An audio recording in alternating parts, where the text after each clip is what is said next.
Vous cherchez un stage en conseil? Imprégnez-vous du vécu de nos invités et de leurs expériences lors de nos TY Talks. Bienvenue dans ce deuxième épisode du podcast Training You de Conseil en Stratégie. Nous avons aujourd'hui le plaisir d'accueillir Valentin Lecouteux.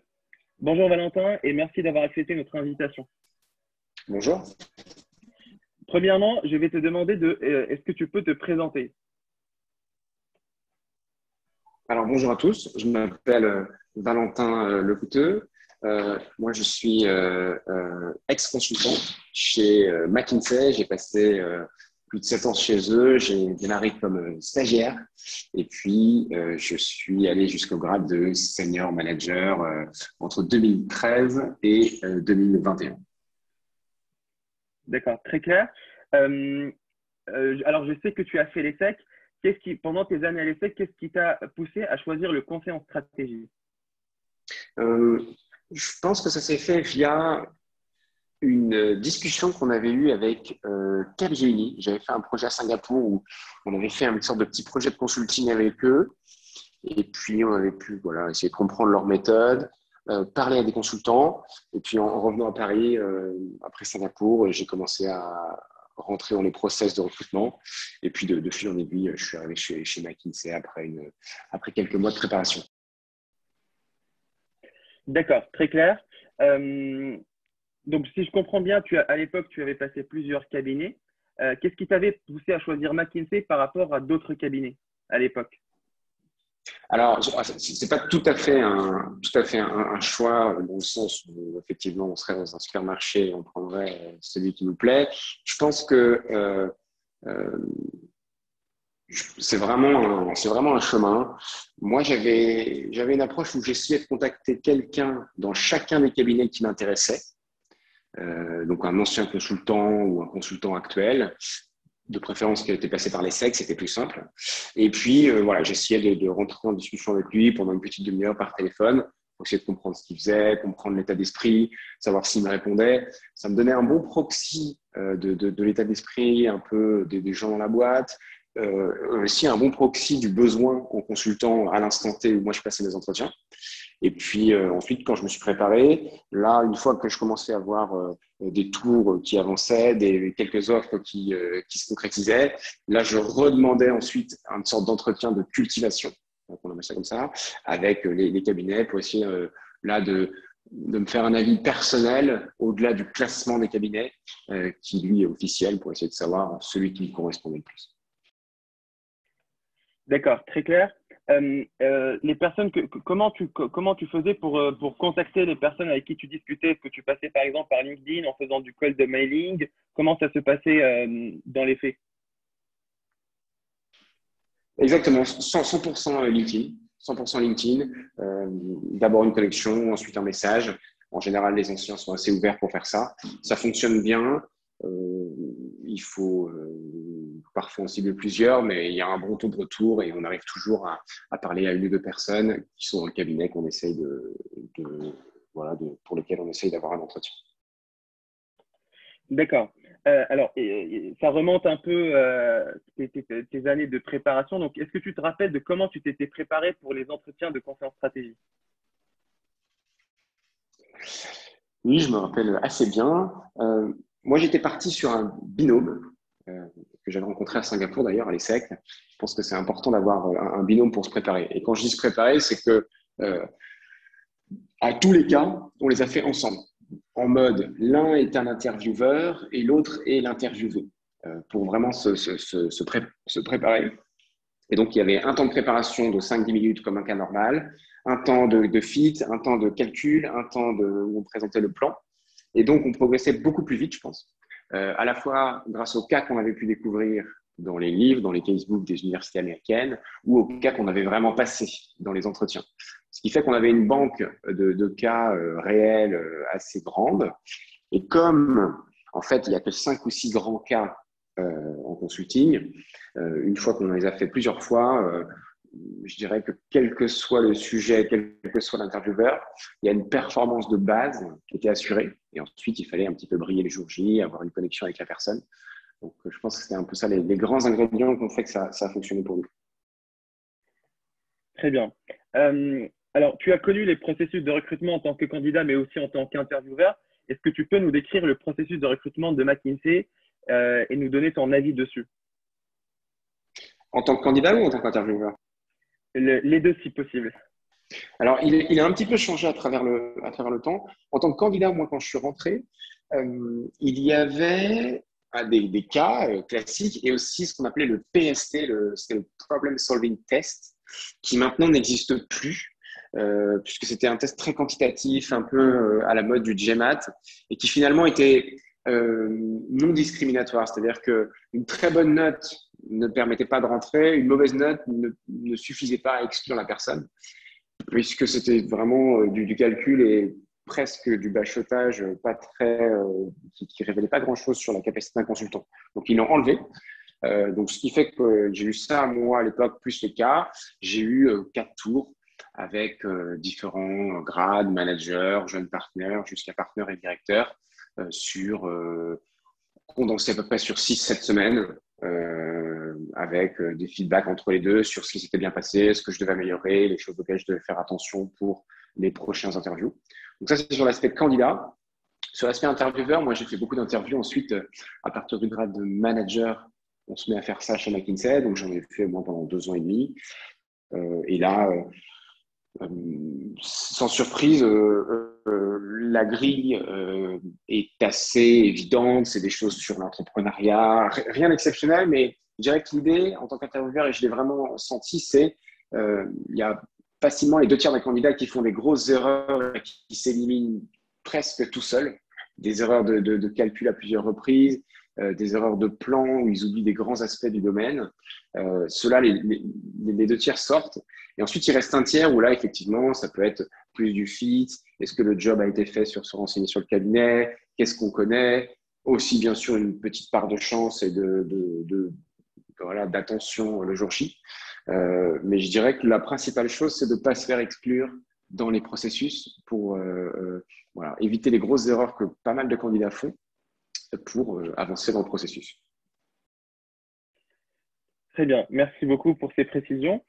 Donc, une fois que tu as intégré McKinsey, donc effectivement, tu as connu plusieurs grades chez McKinsey, du grade de junior consultant jusqu'au grade de senior manager. Selon toi, est-ce que tu peux nous présenter les principales missions d'un consultant? Par exemple, nous parler d'une journée type. Alors, quand vous dites consultant, c'est donc, ce qui serait un analyste en début de carrière? C'est ça, exactement. C'est ça, exactement. D'accord. Alors, la variable chez McKinsey, c'est que chaque consultant a ce qu'on appelle son stream, donc à son chantier, qui est plus ou moins gros en fonction de sa capacité à le digérer, plus ou moins complexe par rapport à des clients qui aiment plus ou moins l'approche, pareil en fonction de sa capacité à le digérer, à le gérer plus ou moins seul. Donc, c'est ça la variable. Et l'analyste est responsable de faire atterrir son stream. Et faire atterrir, ça veut dire anticiper les choses dont vous allez avoir besoin, solliciter les bonnes personnes en interne pour résoudre le problème, et puis présenter la solution au client. Donc, c'est ces 3 aspects-là. Et en fait, les journées varient en fonction de ces 3 aspects-là. Parfois, on n'en fait que 1, parfois, on fait les 3. Tout ça vers un objectif qui souvent est à assez court terme, à 1, 2, 3 semaines, qui est le prochain steering committee qui va avoir lieu avec le client. Et un steering committee, c'est quoi? C'est très souvent une concaténation des 3 ou 4 streams qui sont gérés par les 3 ou 4 consultants de l'équipe, mis bout à bout sur un meeting de 2 heures. Voilà un peu le schéma général d'un point de vue format d'une mission McKinsey. Selon toi, quelles sont les difficultés du métier de consultant en conseil en stratégie? Je pense que la principale difficulté, c'est d'avoir une tolérance à l'incertitude assez forte. Être capable de démarrer un nouveau projet du vendredi au lundi avec un nouveau client, une nouvelle équipe, et finalement devoir refaire ses preuves tout le temps, c'est assez dur. Et donc, il faut avoir cette tolérance à l'incertitude. Il ne faut pas que ça vous gêne pour pouvoir continuer à performer, pouvoir continuer à être à l'aise assez rapidement et en 1, 2, 3 jours, faire en sorte qu'on ait l'impression que vous êtes là depuis 1, 2, 3 mois. C'est un peu ça le vrai challenge. D'accord. Et selon toi, quels sont les skills qu'on arrive à développer dans le conseil en stratégie ou que doit avoir un consultant et quel est le mindset qu'il doit adopter pour bien performer? Je pense que la conséquence directe de cette tolérance à l'incertitude, ça doit être clairement la capacité à prendre un gros sujet et à le découper en plus petits sujets pour pouvoir les régler les uns après les autres. Et ça sert en consulting et après. C'est très important. Je pense qu'il y a aussi vraiment une qualité d'anticipation et de savoir se mettre à la place de son client en se disant pourquoi je fais la page, quel est mon message, à quoi ça va servir in fine. Et là, il y a une vraie tendance autour de ça. Il y a une inflation aux pages qui a un petit peu disparu chez McKinsey entre mon début en 2013 et la fin en 2021.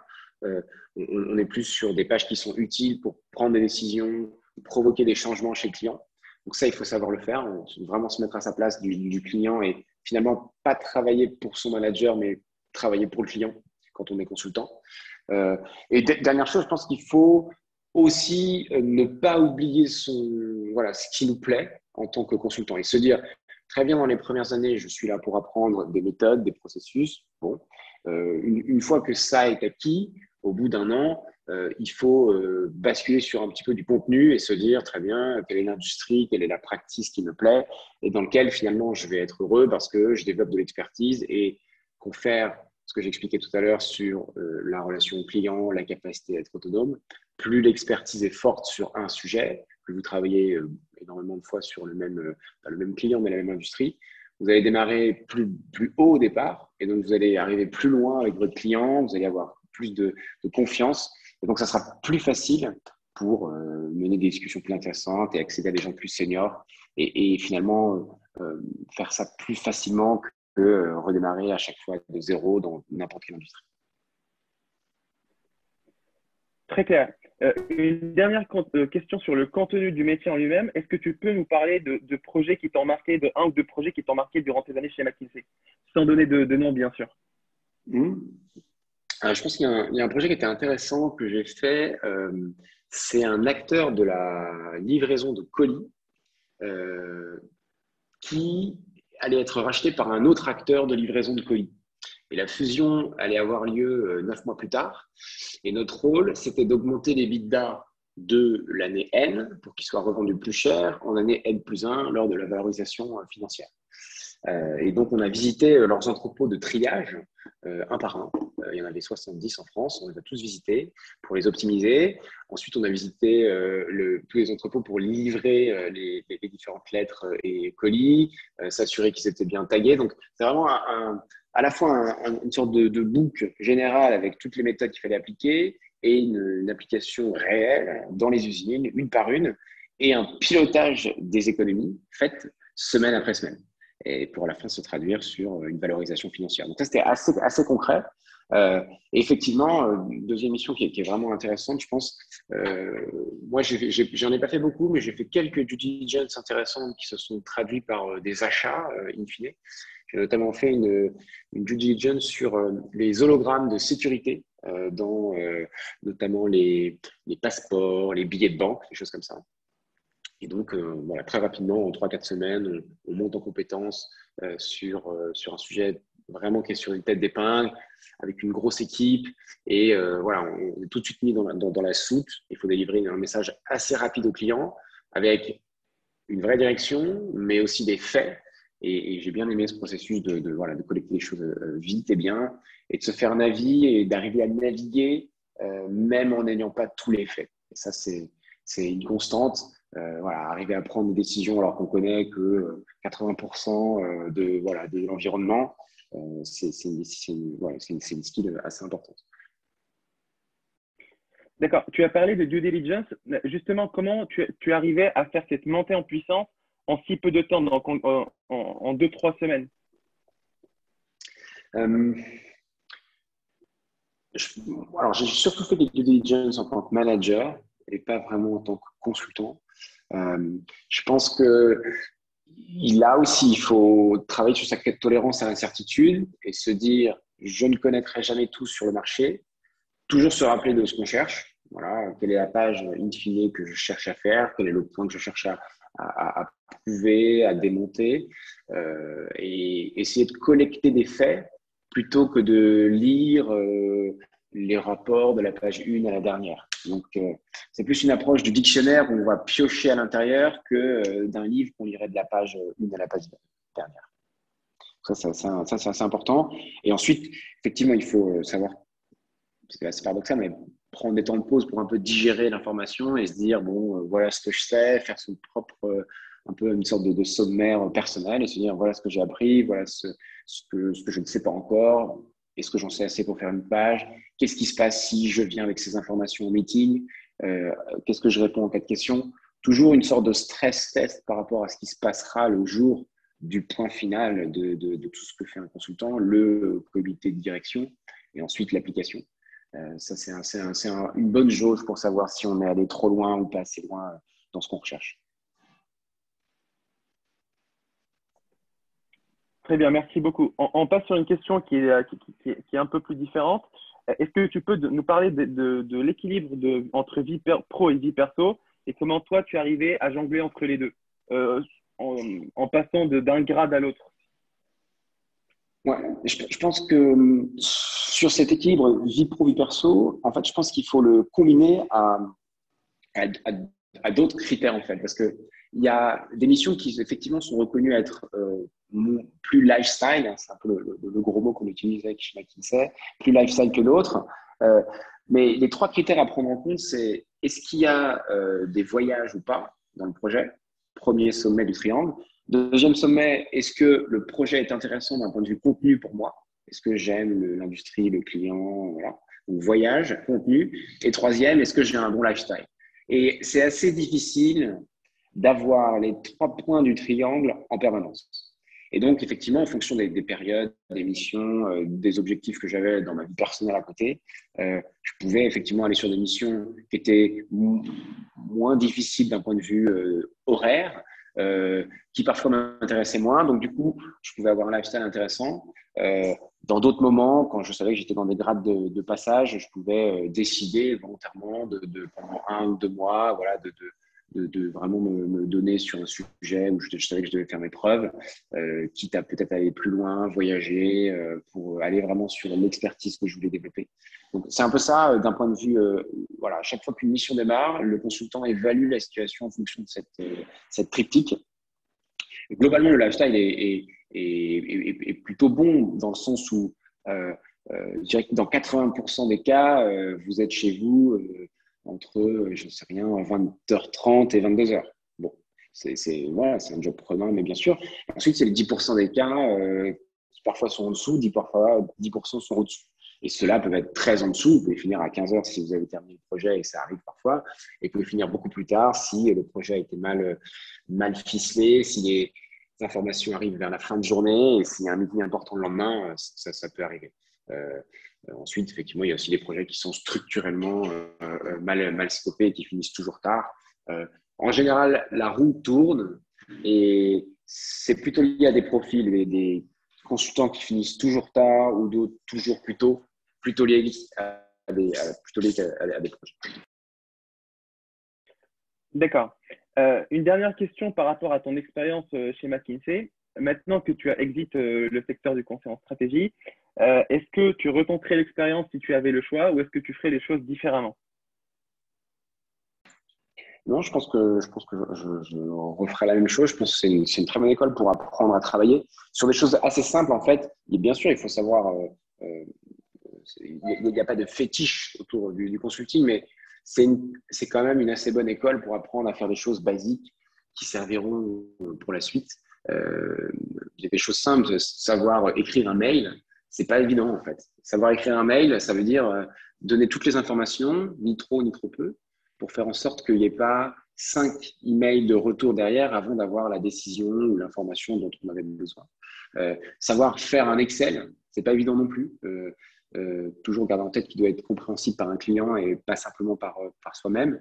Savoir délivrer un message sur une présentation, ça aussi, c'est toujours utile parce que finalement, ça part d'un message à l'oral. C'est des choses qui servent dans tous les jobs, qui sont pas souvent bien faites. sûrement surprocessé, sur-engineered par les consultants, parce que c'est délivrable in fine, mais ça reste une très bonne école pour apprendre à faire ça, et ensuite savoir s'en émanciper si besoin. Je pense que c'est ça le message. Très bien, merci beaucoup pour ces précisions. Alors, on va s'intéresser maintenant à la partie un peu actuelle de ton parcours. Est-ce que tu peux nous expliquer ce que tu fais aujourd'hui et pourquoi avoir choisi cette voie après le conseil en stratégie? Ouais, moi, je travaille chez O9 Solutions, qui est un éditeur de logiciels américain pour faire de la planification et de l'aide à la décision. Donc c'est une entreprise qui a été créée il y a une dizaine d'années et qui a reçu un financement de KKR de 100 millions d'euros en mai 2020. Et l'idée, c'est on fasse grossir l'entreprise pour faire un IPO d'ici 4-5 ans. Moi, je suis en charge d'une bonne partie des sous-industries d'une des 4 business units en Europe, sur tout ce qui est process manufacturing. Et donc, j'ai plus un job de sales pur. Et donc, j'utilise effectivement mes compétences de consultant et j'ai rajouté un petit peu celles que j'aurais pu développer comme un partenaire, en fait, en restant dans le contenu, mais en ayant maintenant une sorte de PNL et en vendant des comptes. Donc, ça reste des grands comptes, donc c'est assez proche du milieu du milieu et des clients que j'adressais avant. Très bien. Et comment s'est déroulée la transition de ton poste de senior manager chez McKinsey vers ton job actuel? Alors, je pense qu'il y a 3 jobs en consulting. Il y a consultant, junior, senior, grade 1, 2, 3, on les appelle comme on veut. Il y a manager, junior, senior, grade 1, 2, 3. Et il y a partenaire. Pareil, partenaire, junior, senior et ainsi de suite. Mais il n'y a vraiment que 3 vrais jobs où la matrice change. Moi, j'en avais fait 2 sur les 3 en étant rentré stagiaire et en étant parti senior manager. Le troisième job est en termes justement d'équilibre vie pro, vie perso assez différent. L'engagement est quand même beaucoup, beaucoup plus fort. Et au-delà de ça, moi, j'avais l'impression d'avoir coché fait les 2 premiers jobs qui m'intéressaient. J'ai toujours voulu être manager chez McKinsey. Je pense que c'était intéressant et je suis content d'avoir appris ça. Le troisième job me plaisait moins, surtout que c'était vraiment un pari sur 5-6 ans pour bien faire les choses. J'avais plus envie d'un projet qui m'appartienne. Donc, à partir de là, j'ai cherché via LinkedIn, via des chasseurs, des projets un petit peu dans la tech qui m'intéresseraient. Je connaissais pas mal l'univers du SaaS. Et donc, j'ai cherché dans cet univers. Je savais qu'il y avait pas mal d'anciens McKinsey à l'intérieur de cette entreprise. J'ai discuté avec eux, même processus finalement pour les entretiens de conseil, due diligence personnel. On regarde comment ça fonctionne. Il faut que ça soit un match des 2 côtés. C'était le cas. Et voilà, ça s'est fait assez naturellement. Finalement, en 2 mois, la discussion était scellée. Très bien. Tu as parlé un peu plus tôt de ce qu'on pouvait apprendre en tant que consultant dans le conseil en stratégie. Quels sont selon toi les skills que tu as développés dans le conseil et qui te servent aujourd'hui dans ton rôle de sales director chez Online Solutions? Je pense que je sais garder la tête froide quand des gros sujets arrivent. J'arrive à les découper en petits morceaux. Ça, c'est important. Je le vois vraiment tous les jours, savoir prioriser les choses, se dire ça, c'est en 1, ça, c'est en 2, ça, c'est en 3 et ça, on ne le fait pas parce que c'est pas super important par rapport à ce qu'on essaye d'atteindre. Donc ça, c'est déjà une chose. Deuxième chose, je pense que clairement, je sais gérer des équipes, des personnes, des projets. C'est quelque chose que j'arrive bien à faire tout ce qui est gestion des priorités, des équipes, du project management pur. Ça peut être utile quand il faut sortir des choses assez rapidement. Et puis, dernière chose, je pense que j'ai pas peur de rentrer dans un sujet vraiment en détail, me dire très bien, j'ai 4 heures à passer. Je vais vraiment comprendre le sujet et je vais me mettre en position de briller devant le client, d'axer la discussion sur telle et telle chose. Et donc, finalement, de raconter une histoire qui l'intéresse par rapport à ce qu'il m'a demandé. Et ça, c'est des choses assez génériques qui servent, je pense, dans à peu près tous les métiers où il y a des interactions, des choses à construire, des nouvelles personnes à rencontrer et à intégrer chaque jour.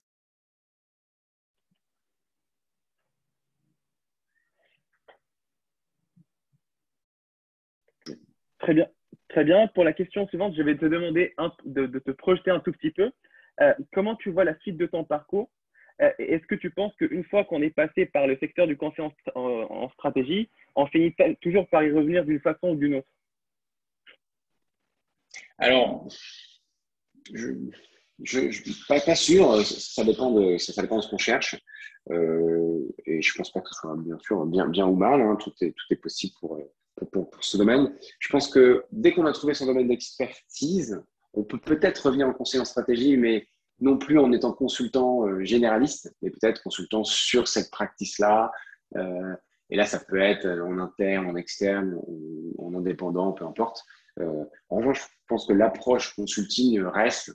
Je pense que toute ma vie, je saurais distinguer une page d'un consultant et encore plus d'un consultant McKinsey versus d'une page d'un client, d'un message d'un client, d'un Excel d'un client, d'un mail d'un client sans problème.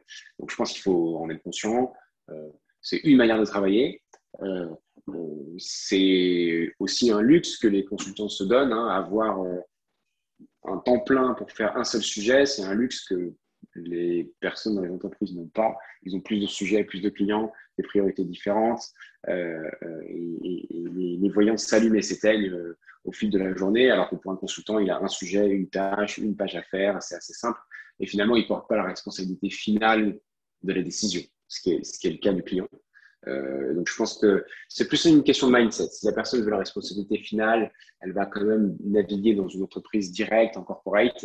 Si elle a envie d'être, de vraiment être sur la partie cerveau, où je réfléchis au sujet et pas vraiment de l'implémenter derrière, le conseil en direction générale voilà, est plus intéressant, je pense. D'accord, merci beaucoup.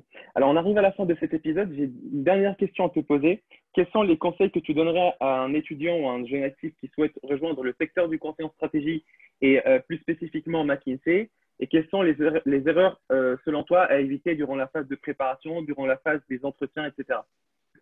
Alors, je pense que ça commence assez tôt, que ce soit par exemple en école de commerce ou plutôt en école de commerce. Euh, il y a plusieurs stages qui sont demandés dans le parcours. Je pense que si la personne souhaite faire du conseil en direction générale ou du conseil du conseil tout court, il n'y a pas de stage obligatoire. L'idée, c'est plutôt de faire ce qui vous plaît et en fait, tout est racontable si c'est vraiment ce que vous avez voulu faire et que vous allez le pousser à fond. Et donc, votre premier, deuxième stage, ça peut être à peu près ce que vous voulez dans n'importe quel pays, tant que c'est sérieux, que vous avez développé des compétences qui sont un peu d'Excel, un peu de PowerPoint, un peu de discours, un peu de vente. Finalement, peu importe. Il faut plutôt se dire, je teste vraiment les choses qui me plaisent pour savoir si c'est le conseil que j'ai envie de faire. Et ensuite, une fois qu'on rentre dans la préparation sérieuse de l'entretien, là, il faut se mettre, voilà, il faut vraiment se retrouver sur les manches, s'entourer des bonnes personnes qui ont déjà passé des entretiens, qui connaissent le processus. Il faut avoir la bonne information, il faut savoir quel cabinet recrute, comment ça se fonctionne. C'est un mécanisme assez codé et il faut avoir les codes pour rentrer. Encore une fois, ni bien ni mal, mais voilà, il y a un moule parce que c'est le format du métier qui fait ça. Bien sûr, les gens gardent leur spécificité, leur individualité, leur intégrité, tout est gardé, mais il y a un socle commun et il faut être sûr d'avoir bien compris le socle commun des différents types de conseils et peut-être des différents cabinets aussi. Je pense que ça peut être important d'avoir ce vernis-là aussi. Une fois que ça a été fait, voilà, il faut rentrer en contact avec des anciens et puis se faire un avis soi-même. Se dire, très bien, voilà comment ça se passe sur les cas. Est-ce que j'aime ça? Est-ce que j'aime bien la mécanique? Oui, non. Est-ce que je suis bon pour faire ça?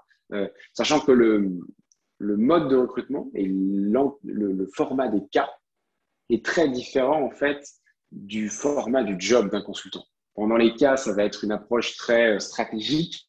On va vous demander de dresser un plan, de faire des grandes hypothèses, alors que vous allez beaucoup plus fouiller les choses en tant qu'analyste et rester des jours entiers sur des micro-sujets pour être sûr d'avoir le bon schéma. Merci beaucoup pour cette réponse. On arrive à la fin de cet épisode. Je te remercie pour ton temps et pour toutes les informations partagées, Valentin, et je te souhaite une très bonne continuation. Merci beaucoup. Merci à vous d'avoir suivi ce TY Talks. Nous vous invitons à consulter nos autres podcasts disponibles sur notre page. À très bientôt.